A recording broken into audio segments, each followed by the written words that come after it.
sign on front said, "You are entering Camp Green Lake Juvenile Correctional Facility." Next to it was another sign which declared that it was a violation of the Texas Penal Code to bring guns, explosives, weapons, drugs, or alcohol onto the premises. As Stanley read the sign, he couldn't help but think, well, duh. The guard led Stanley into the building, while he felt the welcome relief of air conditioning. A man was sitting with his feet up on a desk. He turned his head when Stanley and the guard entered, but otherwise didn't move. Even though he was inside, he wore sunglasses and a cowboy hat.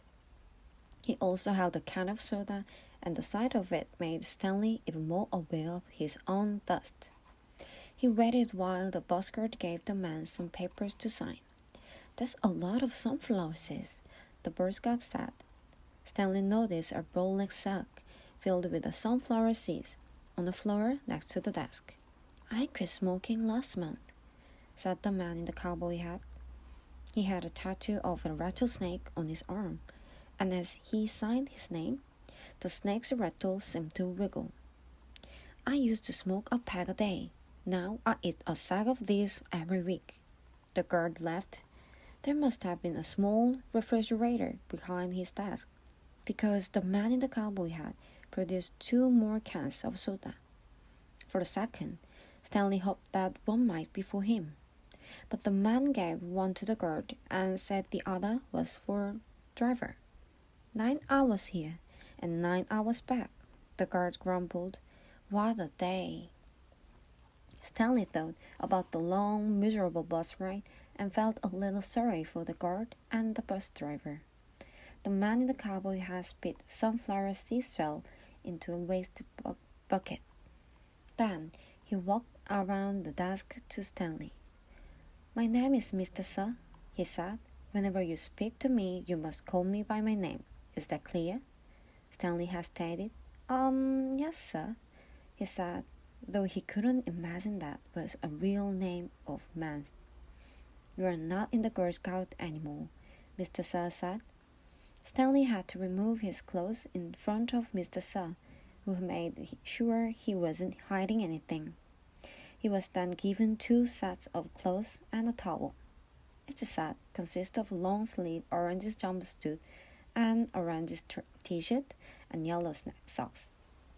Stanley wasn't sure if the socks had been yellow originally. He was also given white sneakers, an orange cap, and canteen made of heavy plastic, which unfortunately was empty. The cap had a piece of cloth sewn on the back of it for neck protection. Stanley got dressed. The clothes smelled like soap. Mr. Sir told him he should wear 1 set to walk in and 1 set for relaxation. Laundry was done every 3 days. On that day, his work clothes would be washed. Then the other set would become his work clothes, and he would get clean clothes to wear while resting. You are to dig 1 hole each day, including Saturdays and Sundays. Each hole must be 5 feet deep and 5 feet across in every direction. Your shovel is your measuring stick. Breakfast is served at 4:30. Stanley must have looked surprised because Mr. Sir went on to explain that they started early to avoid the hottest part of the day. "No one is going to babysit you," he added. "The longer it takes you to dig, the longer you will be out in the sun. If you dig up anything interesting, you are to report it to me or any other counselor. When you finish, the rest of the day is yours." Stanley nodded to show him understood. "This isn't Girl Scout camp," said Mr. Sir. He checked Stanley's backpack and allowed him to keep it. Then he led Stanley outside into the blazing heat. "Take a good look around you," Mr. Sir said. "What do you see?" Stanley looked out across the vast wasteland. The air seemed too thick with heat and dirt. "Not much," he said. Then he hastily added, "Mr. Sir." Mr. Sir laughed.